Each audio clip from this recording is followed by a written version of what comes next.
Thank you, Jeff. Good afternoon, or good morning as it may be, fellow Toastmasters. I am here and I'm going to introduce Amy Braat in her Competent Communicator speech number 10. It is titled Power Posing. I'm instructed that I'm not to give too much of the speech away because it's supposed to be a bit of a surprise, so I'm hoping to feast on the surprise that she's going to provide us today. Amy is going to try to appeal to our motives by being positive. She's going to challenge us to do more. She needs to appeal to our needs and our emotions, and she's trying to avoid the use of violence. So please help Amy by rating her on how you felt, how inspired you are, how motivated you feel, and how she appealed to your emotions. Timer, please give Amy 8 minutes for the green, 9 minutes for the yellow, and 10 minutes for the red. Please help me welcome Amy Braat.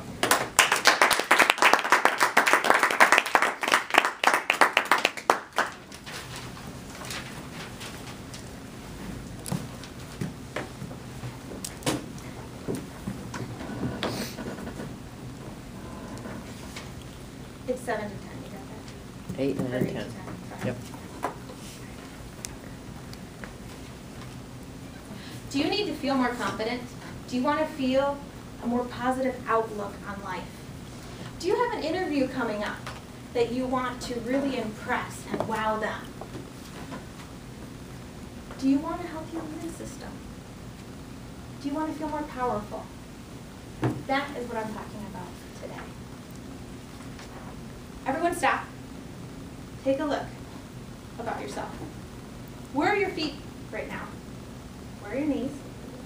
What are you doing with your arms? How are you feeling right now? And don't say bored. Take a real assessment. Now, spread your knees out. Spread your feet out. Put your arms up. You stretch out a little bit. If nobody's sitting next to you, you can put your arm on your chair. Americans really don't like you invading their personal space, so it is sitting there. Hold it out. Hold your arms out for a little bit. Relax a minute. Put your arms up. I'm going to talk to you about testosterone and cortisol. Most of you know the basics of testosterone, but do you know what it really does? It actually will affect your immune system. It regulates your flight or fight response. It actually will improve your bone density. It does a lot of great things for you. Where cortisol pretty much does the exact opposite. It's what happens when you're stressed. It comes in when you've got that fight or flight response and takes over. So what does it do? It increases your blood sugar so that you've got energy.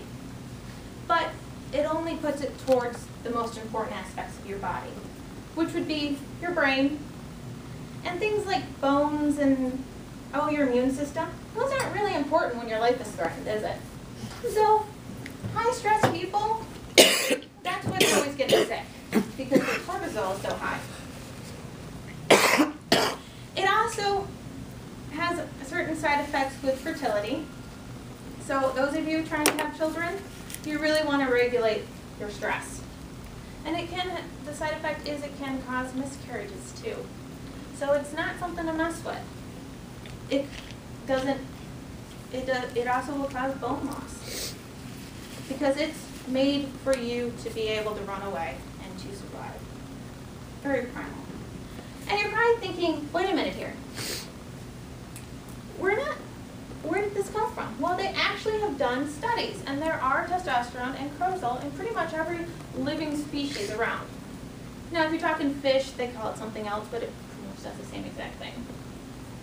And they did primate studies. The leader of a primate group actually has elevated testosterone. Do you think it's genetic? No, it's not. Because when that leader has been removed or died, the next leader, within a week, will have the same elevated testosterone. which when your testosterone elevates, your cortisol goes down. So you're less stressed and happier, with a greater outlook on life. All right, now most of you have stopped doing the poses that I practiced, but you're supposed to stop here and take a look at yourself and see if you've changed at all. Do you feel more confident? Do you feel happier? Because I was trying to trick you into a power pose. Amy Cuddy from Harvard University did a study where she took 65 students.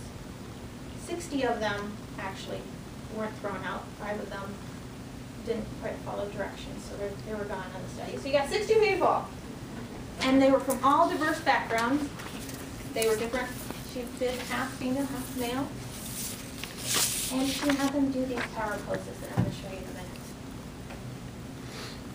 And then she had people listen to their interview, and then she had people watch their interview and rate them based on what they heard. Half of them did the power poses, half of them did non-power poses. The power poses rated higher by at least 20%. So next time you actually need to go in and have some self-esteem to show that you're confident, do this 2 minutes beforehand. See if it works out. Next Toastmaster speech. All right, so what is a power pose? It's all about taking up space. So you want your knees spread apart, your feet. You're going to put your arms out as best you can without looking too obnoxious. So what does that look like sitting? A lot of guys do it. This stereotypically is very masculine. They have their knees apart, or they'll put one knee up, or one foot up on their knee. Where a submissive pose or a non-powerful one, putting your knees together, crossing your ankles, very feminine. So females are already naturally told to be less powerful. Now you're standing up. What's the most powerful poses when you're standing?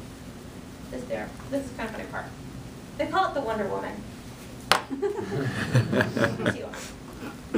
Other ones are leaning forward. Okay, leaning forward. It's taking up space, showing your soft, squishy parts that you're not afraid. Where submissive or less powerful, they're closed up.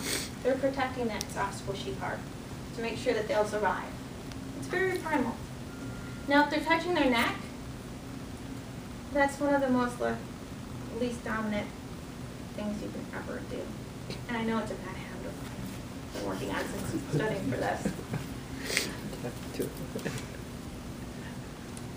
Now, what happens after you do these poses for 2 minutes? Your testosterone actually elevates about 25%. Your cortisol goes down about 17%.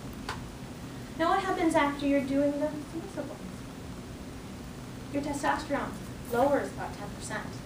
Your cortisol raises about 17%. So they're not directly inversed.